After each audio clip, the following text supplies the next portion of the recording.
welcome back to Kitchen Treks. Today, to end the horrible year of 2020, I'm going to be making tamales. Specifically, tamales de rejas con queso. Let's get started.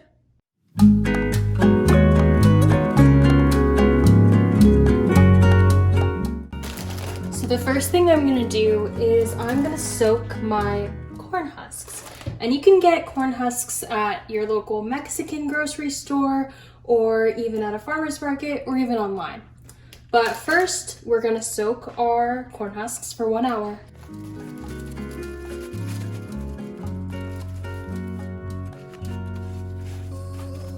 So after you place your corn husks into your pot, you're going to cover it with some boiling hot water.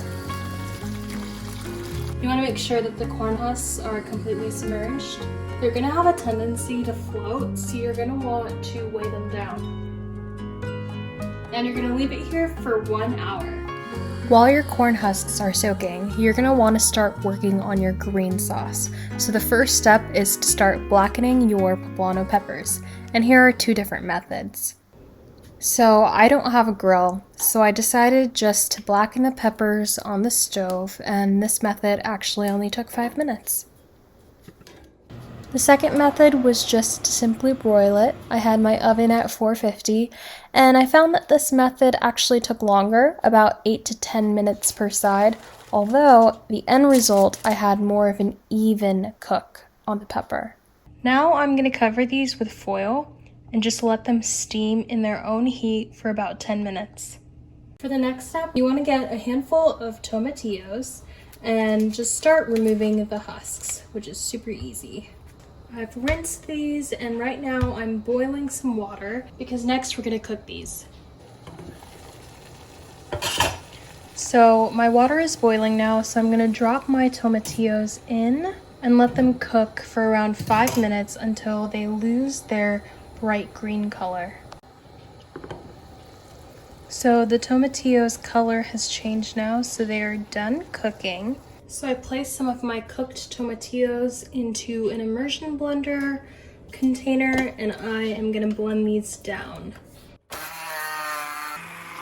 Perfect. Now this is the start of our green sauce. Now it's time to finish making the sauce. So you're going to heat up 1 1/4 tablespoon of butter or 1 tablespoon of lard in a saucepan. Once your butter is melted, you're going to add in your onions and cook them for around 5 minutes until they're translucent and fragrant. Once the onions are translucent, you are going to pour in your tomatillo sauce. Here is where you can add in some salt and pepper to taste and bring your mixture to a boil. While your sauce is boiling, you're going to start peeling off the skin of your poblanos, and then you're going to cut your peppers into thin strips like this. And remember to remove the seeds.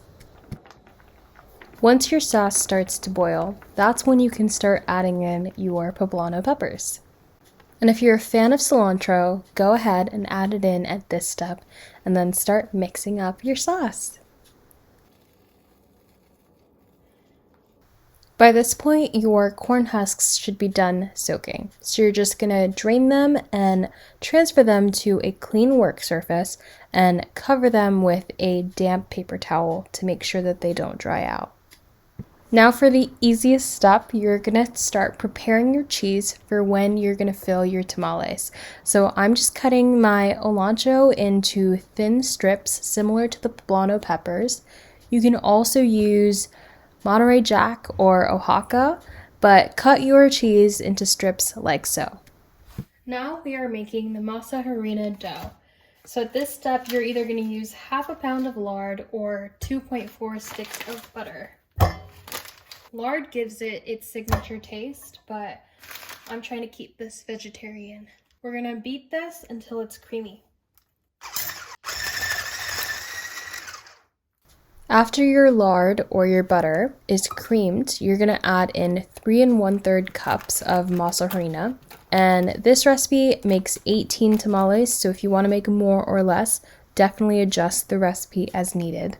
At this step, you're also going to add in 1 teaspoon of baking powder. as well as some salt. And now we mix this up. At the end, you want this dough to look like cookie dough. So I'm adding in a little bit of my vegetable broth. And then you're going to continue to mix. Make sure to only add the broth 1/4 cup at a time because you don't want the dough to be too wet. A good test to see when your dough is ready is you can actually take a cold glass of water and make a tiny little ball of your masa and drop it into the cup. If your dough floats, then you're ready to make your tamales, but if it sinks, then you have a problem. If it's too dry, keep adding some vegetable broth or chicken broth, but if it's too wet, you can add in tiny bits of masa flour. At the end, you want your dough to be like cookie dough. You don't want it to be too sticky, but you also want it to be workable. Once your dough is ready, it's time to make your tamales. So you're either going to get a big corn husk or get 2 small ones and place them side by side. And add in around 2 tablespoons of your masa dough.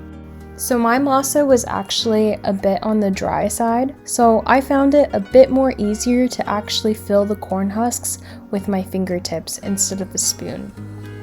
When I was making the tamales, I made sure to only put the filling in the middle. I left 1/4 inch from the top empty and 2 inches from the bottom empty. That way I could properly fill the corn husk when I was done. Next, I added in my green sauce directly in the middle and made sure to add in some poblano peppers as well. The last thing I needed to add in was the cheese, the best part. So I put 2 strips each because I wanted it to be super cheesy. Then you have to close the tamales. So I made sure that the filling met in the middle, and then I folded one side of the corn husk over the other and folded the bottom up, and that's it. You repeat that process until you're out of your masa flour. And now it's time to cook them. So there's 2 ways. You can either steam your tamales or you can use a pressure cooker. And what you do is you set up your tamales with the top facing up. You never want to place them horizontally. Steaming cooks them low and slow, and it takes around 1 hour and 20 minutes. But if you want to cook your tamales really fast, I would recommend a pressure cooker. It only took me 20 minutes to cook mine. Now I'm just going to add in my tamales into this pressure cooker, and it's going to cook. I'm using a super old style pressure cooker, but you can use any type or any type of steamer as well. Here are my tamales after they're done steaming. You can tell they're done because when you pull the corn husk back, the masa no longer sticks to it. You want to wait 15 minutes before you serve. And here it is, my very first homemade tamale. I unwrapped it and all I saw was the cheese oozing out. I'm telling you that this was the best tamale I've ever had in my entire life. And also, look at that cheese pull! I truly ate 5, and that's way too many, but there's no such thing as too many. Thanks for watching. I really hope you guys enjoyed this video. Happy New Year, and please make this recipe because you'll never stop making it.